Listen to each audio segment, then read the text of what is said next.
Okay, so I guess someone had it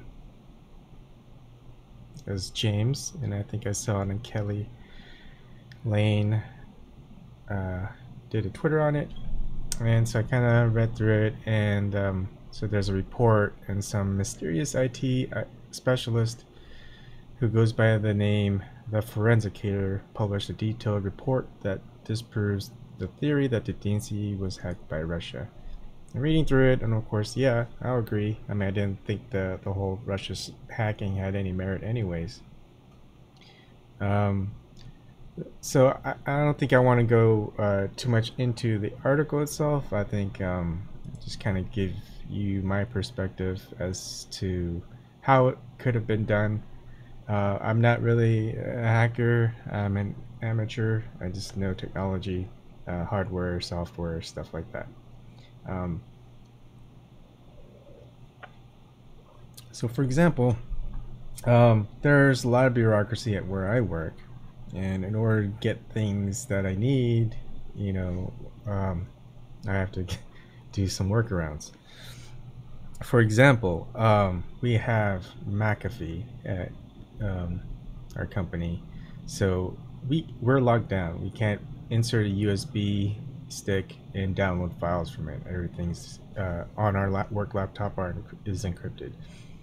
So because of so we can't get anything locally and transfer to like our friends or our coworkers and have them work on the stuff. We'd have to, email it. We can't email it because sometimes you can't email certain things, size limits and whatnot.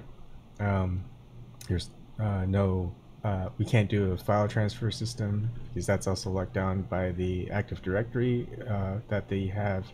So Active Directory is just kind of where all your usernames, also your computers reside. So they're structured within certain domains within your company if you work at a company. So in order to get around that, there's a couple things you can do. A lot of it, it's pretty simple. Kind of a lot of it's hardware related. If you can get inside to your company, all you have to do is set up a few things. First, simple thing.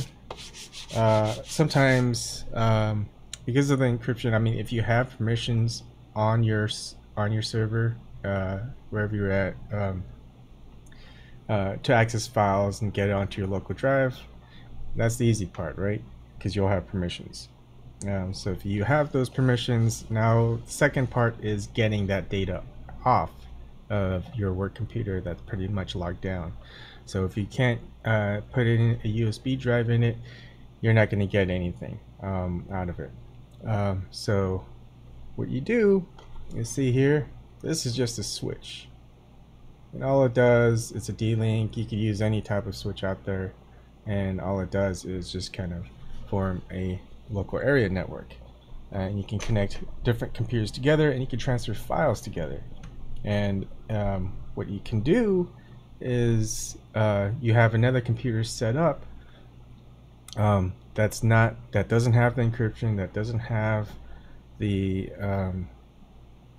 security access, and you can transfer it over to there by granting it permissions using your user login for your domain if you're on your laptop, and then allowing it to share a specific area in your hard drive. So like, I don't want to get to that, I'm just saying that's what you can do. The second part is like, okay, so how do you get a computer in there? Well, these days you don't need to bring in a computer, and if you do, you can have something like a Raspberry Pi.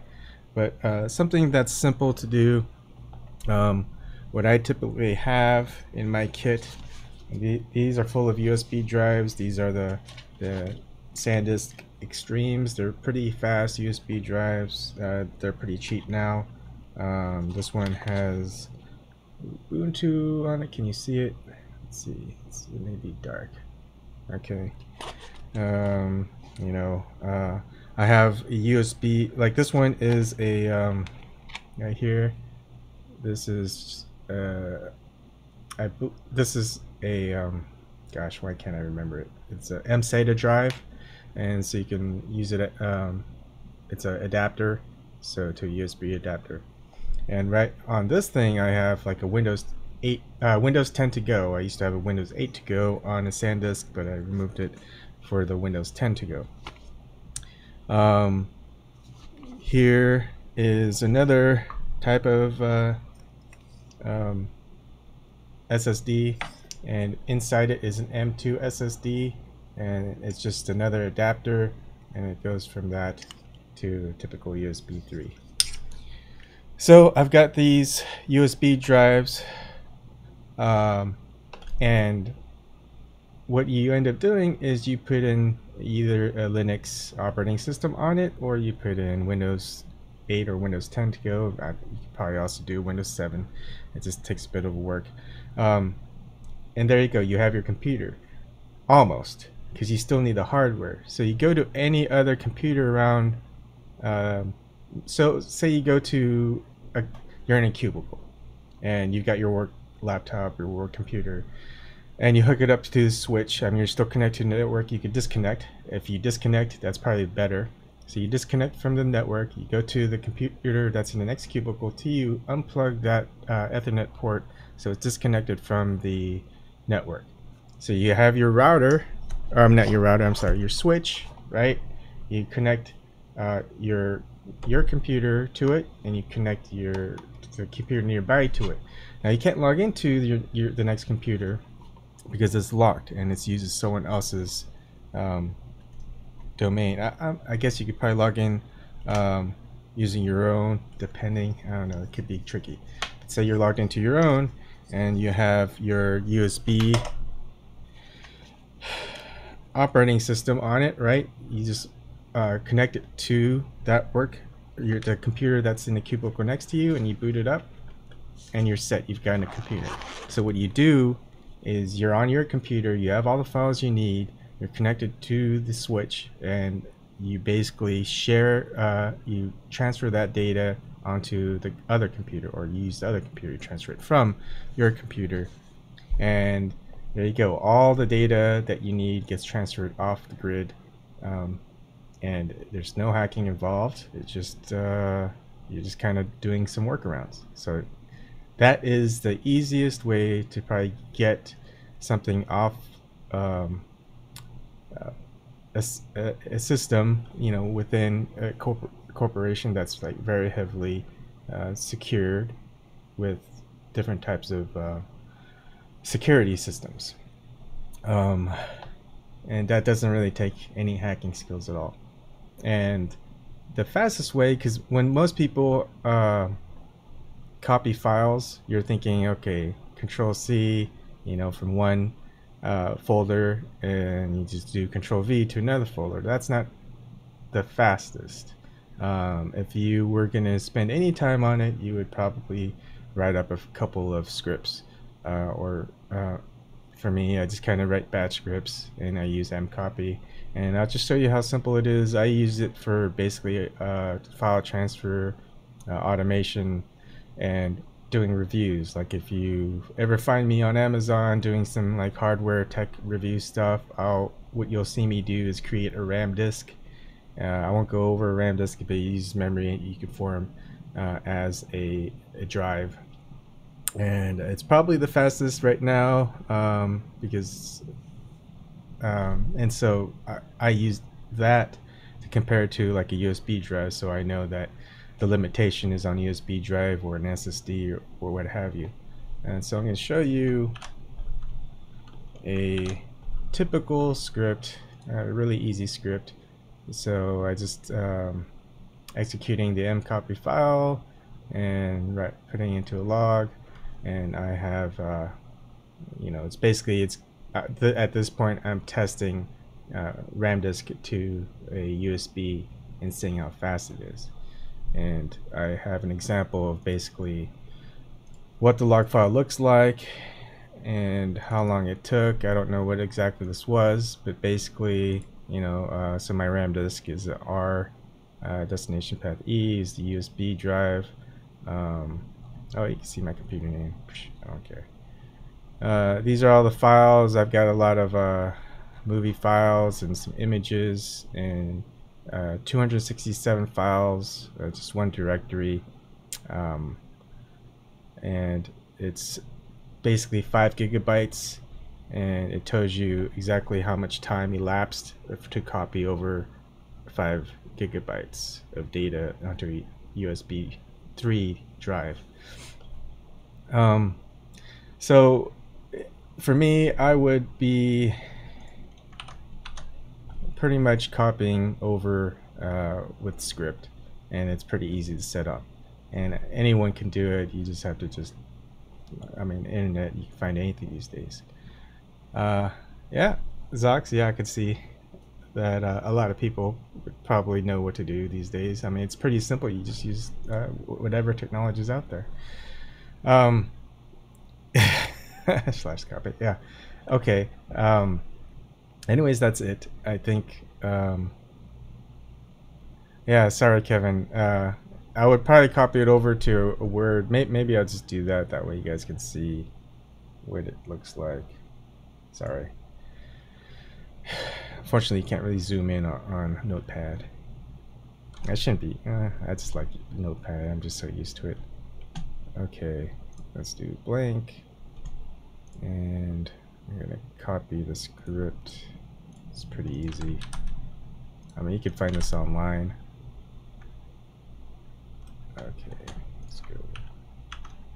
So that's the script that I used. And then what you'll see is the log. What gets written to a log after I use it is something like this. So you can see it's using the file migration tool, which is mcopy. I'm transferring to myself. It's on my RAM disk to the USB drive. This is when I ran it. This was, wow, 3 years ago, a long time ago. And you can see it's just a bunch of JPEGs and .nefs, which is just some video that I didn't convert to something like MP4.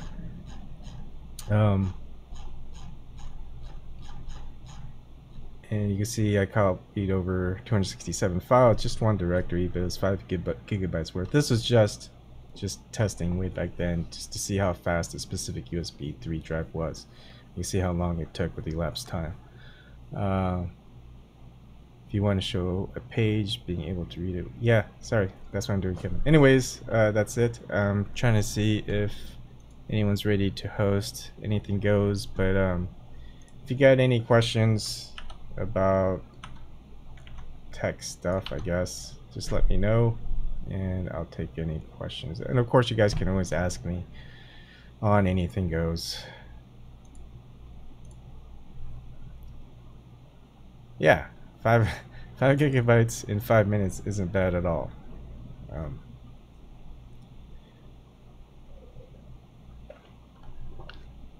I think actually this probably wasn't a USB 3, because that seems like too fast.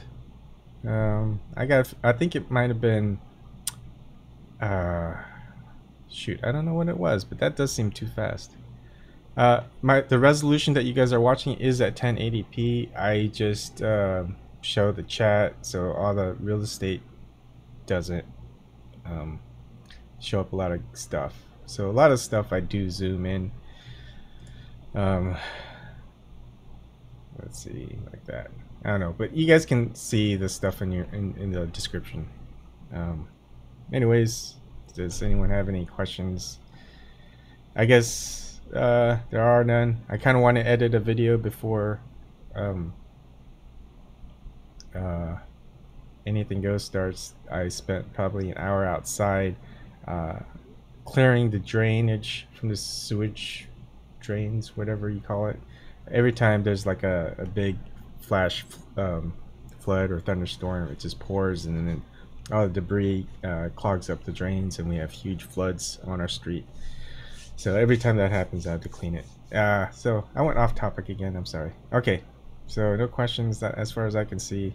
I think the Forensicator, if that's the person's name, he's got merit as far as all these things. It's I just gave you basically my take on how I would have done if I had permissions for all the files. So yeah, he's basically saying that because of this, of the transfer speed, because like every file that was on there, they're looking at the file size, and they're also looking at the at the uh, the the date created, or maybe also date modified, and they just kind of figured out, okay, based on the date and based on the file before, if they're doing a file transfer, you know, it probably took about 23 megabytes per second to transfer. So that's how they kind of thought that it was going to be um, transferred by USB and not over like the internet from a hacking event. Eyes good. Yeah. All right. So that makes sense. So you can go ahead and read everything on here. I think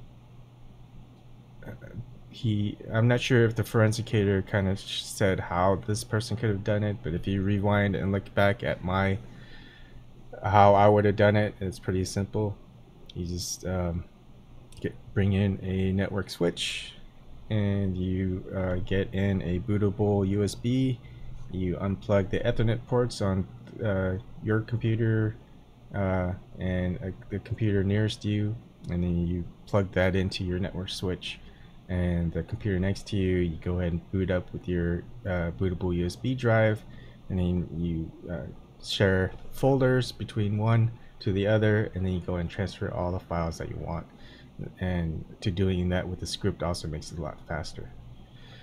So that's how I would have done it, and that's probably something similar to that was probably done depending on the network security used by the DNC. And so that's it.